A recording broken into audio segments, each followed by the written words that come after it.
Merhaba, bu videoda SimCenter Flowterm XD yazılımında tasarlamış olduğunuz elektronik kart tasarımlarını Flowterm XD yazılımına nasıl aktaracağız bunu görelim.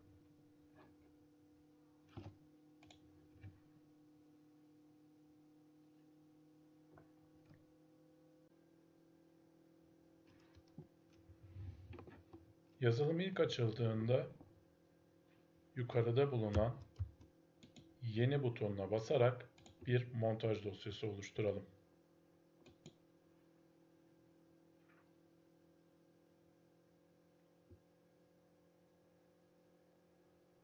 Dosya ilk açılırken bize montaj içerisine almak istediğimiz dosyaları arkada çalıştıran SolidWorks yazılımı soruyor. Şu an montaj içerisinde herhangi bir dosya almayacağımız için bunu iptal diyerek kapatıyoruz. Ve yukarıdaki çarpı tuşuna basarak programı kullanır hale geliyoruz.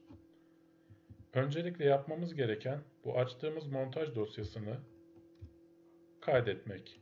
Bunun için yukarıdaki kaydet butonuna basıyoruz ve bu uygulamamız için açmış olduğumuz bir klasörün içerisine bu montaj dosyasını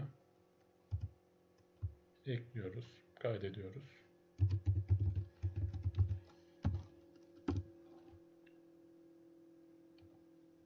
Bu dosyaya herhangi bir isim verdikten sonra kaydet tuşuna basıyoruz ve dosyamızı kaydetmiş oluyoruz.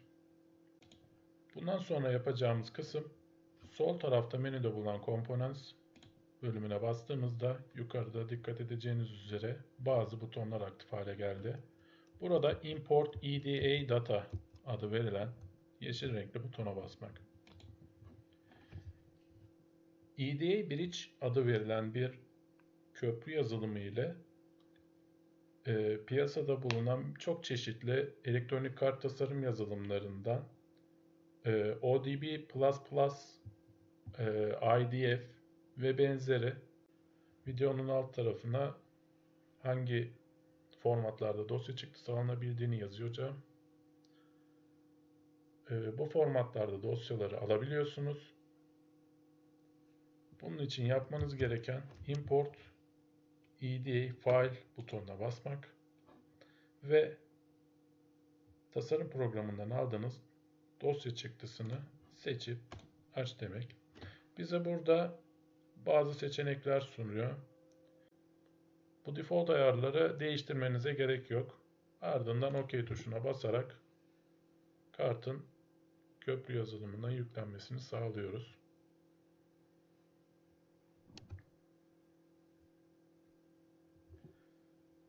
Kartımız tamamen yüklendi. Gördüğünüz gibi bütün komponentlerin hepsi, kart üzerinde bulunan komponentlerin hepsi burada görünüyor.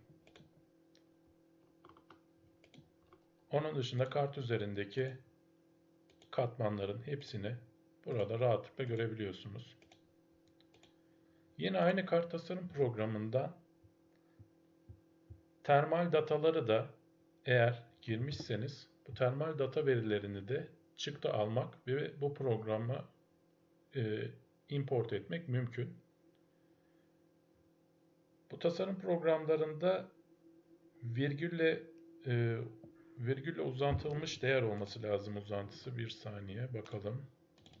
Virgülle ayrılmış değerler dosyası Excel'e ait olan CSV uzantılı dosyayla çıktı alabiliyorsunuz ve bu CSV dosyasını import thermal list bölümünden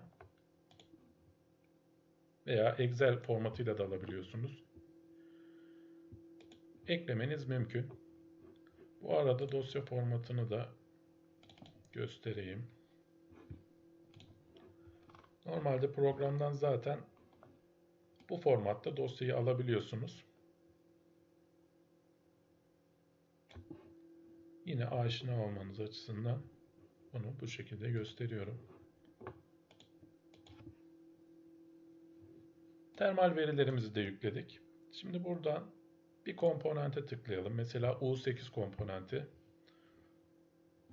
Biz bu komponenti kapatıp geometri bu tasarım içerisinde dahil etmeyebiliriz. İsmini değiştirebiliriz. Konumunu değiştirebiliriz. Yüksekliğini, kalınlığını, herhangi bir açısı var mı? Bunları değiştirebiliriz. Termal bölümünün altında bu malzememiz simple bir malzeme mi, tool resistor bir malzeme mi? Bunu seçebiliyoruz. Güç değerini burada elimizle girmemiz de mümkün. Maksimum junction ve case sıcaklıklarını da buraya ekleyebiliyoruz. Buna ek olarak malzeme kütüphanesinden bu malzememiz için bir malzeme atamamız mümkün. Biz bu U8 malzememize tool resistor malzeme olarak atayalım.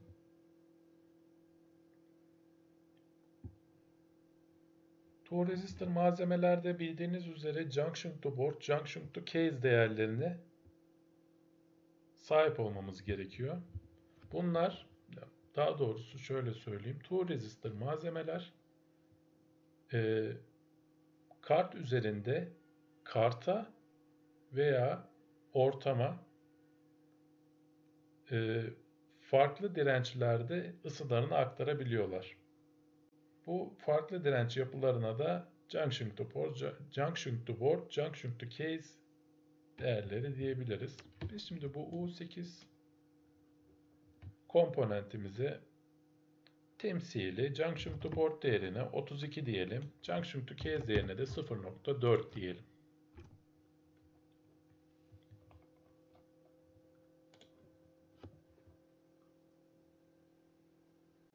Bu şekilde farklı rezistans değerlerini programa tanımlayabiliyoruz.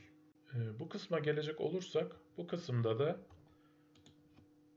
bunu enable hale getirdiğimizde malzemeyi, daha doğrusu komponenti board üzerinde hangi katmana kadar kalınlığını olmasını istiyorsak, örnek veriyorum. Biz burada plane 4'ü seçersek plane 4'e kadar olan katmanların hepsine bu malzeme kalınlığı atanacak. Bir nevi şey olarak düşünebilirsiniz. Genelde elektronikçi arkadaşlar bunu şey olarak isimlendirir. Komponenti layer'a basmak olarak nitelendirir. Bunun yapılmasının nedeni farklı katmanlarda bulunan bakır yapılara bu komponentlerin ısılarını daha verimli bir şekilde aktarabilmek. Eğer tasarım sırasında, kart tasarımı sırasında komponentler farklı katmanlar üzerine basılıyorsa buradan o katmanları da seçme imkanımız söz konusu. Ama burada biz bir değişiklik yapmayacağız. Bunu disable yapıyoruz. Filtering Options kısmında farklı parametreleri kullanarak kart üzerindeki komponentleri filtrelememiz mümkün.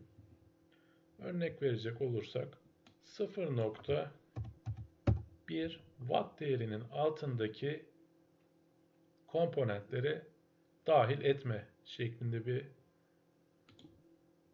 seçeneği programa tanımladığımızda 0.1 wattın altında olan komponentlerin hepsini filtreliyor ve bize kalan sadece güç değerleri tanımlı komponentler oluyor. Biz bunu normal olarak alalım tekrardan.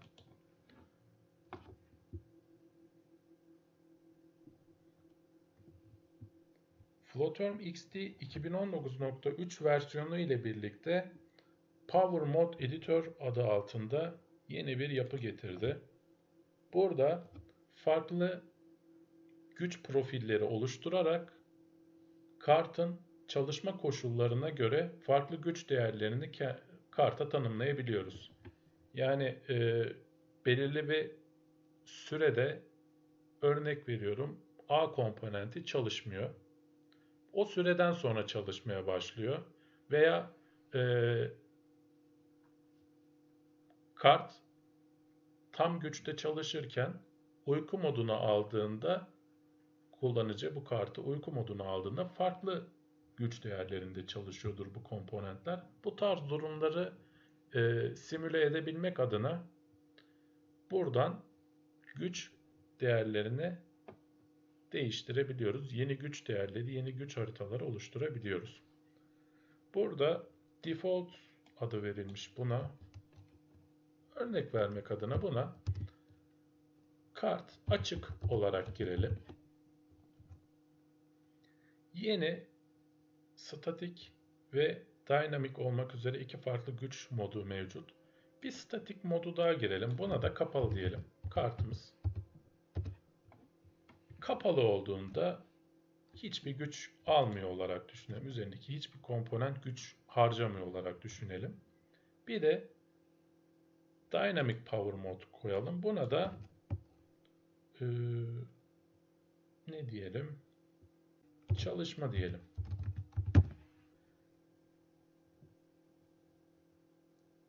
Define seçeneğine basarak bu süreçleri tanımlayabiliyoruz.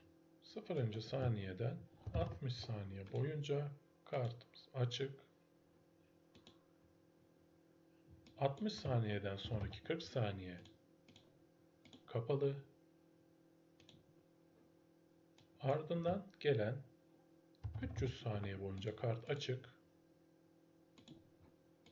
Sonraki 100 saniye boyunca kart kapalı şeklinde programa tanımlama yapabiliyoruz. Buradan OK deyip kapatabiliriz. Buradan kapalı modu açtığımızda görecek olursanız hiçbir şekilde güç modu bulunmuyor. Buradan yine farklı bir termal liste ekleyerek bu kapalıya da örnek veriyorum farklı bir güç değeridir. Farklı güç değerleri vardır. Termal açık, termal kapalı şeklinde kartların güç değerlerini tasarım programından çıktı alırsınız ve buraya girdi olarak tanımlarsınız. Birbirinden bağımsız olacak şekilde. Ardından bunu tekrar açık hale getirelim. Transfer Assembly seçeneğine tıklıyoruz. Kartımızı Compact, Detailed ve Material Map şeklinde 3 farklı level'da çıktı alabiliyoruz. Compact, kartı en basit yapıda çıktı alan yapı. Detailed, komponentlerle beraber alttaki katmanları da katman katman farklı katmanlarda çıktı alabileceğiniz bir yapı. Material Map de yeni geliştirilen bir özellik. Kompakt gibi kullanıp aslında detay analizler yapabileceğiniz yeni bir yapı. Burada Detailed seçeneğini kullanabilirsiniz. Thermal Conductivity hesaplamasını empirik denklemler veya analitik denklemler üzerinden gerçekleştirebilirsiniz. Burada da analitik olanı seçelim. Power Mod. Şimdi burada bütün güç değerlerini, bütün güç modlarının çıktısını alabilirsiniz. Onun dışında açık, kapalı, çalışma olarak tanımladığımız yapıları da alabilirsiniz. Şu an için sadece açığı alalım. İlerleyen zamanda diğer güç modları nasıl çalışıyor bunlarla alakalı da videolar hazırlayıp size sunarım. Bunu da açık olarak seçiyorum. Ardından Begin Transfer dediğimizde başlıyor. Belirli bir süre geçiyor bu kartı oluştururken. Arka tarafta çünkü CAD üzerinde bu kartı oluşturuyor. Burası aşağı yukarı kartın yoğunluğuna göre 5 ila 10 dakika arasında bekleyebileceğiniz, belki biraz daha uzun süre 15-20 dakika bekleyebileceğiniz bir süre. Bu süreçte programa bazen müdahale ettiğinizde sıkıntı oluşturabiliyor. Onun için çok müdahale etmenizi tavsiye etmem.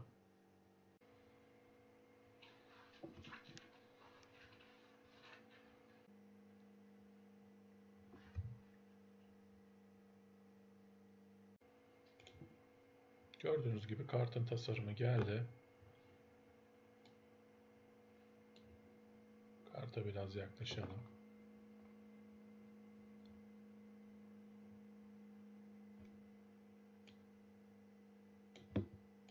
Buradan ürün ağacına dönecek olursam, ürün ağacının içerisinde bakın bütün katmanların çizim içerisinde ayrı ayrı geldiğini görebilirsiniz. Onun dışında komponentler yine eklenmiş durumda.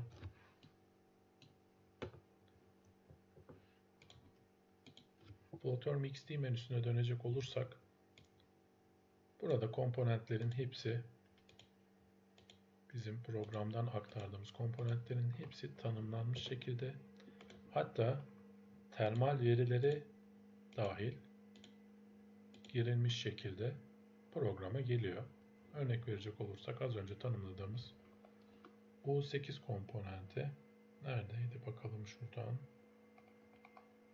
U8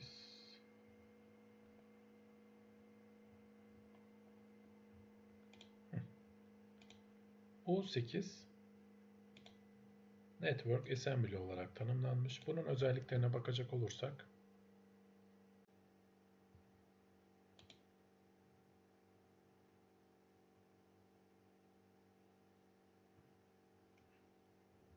Network Assembly olarak burada gördüğünüz gibi tanımlanmış. Network Assembly olarak bahsettiği şey tur rezistör yapısı bu arada. Bir başka komponente daha bakacak olursak, mesela U11 komponente, sağ tıklayıp Properties diyelim. Bakın burada 0.3 Watt olarak değeri girilmiş ve U11 malzemesine güç değeri olarak U11 termal yapısı girilmiş.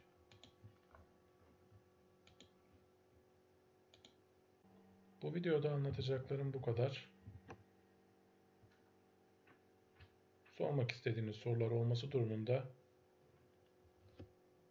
alt tarafta eklediğim mail adresinden bizlere ulaşabilir. Program hakkında daha detaylı bilgiler alabilirsiniz. İyi günler dilerim.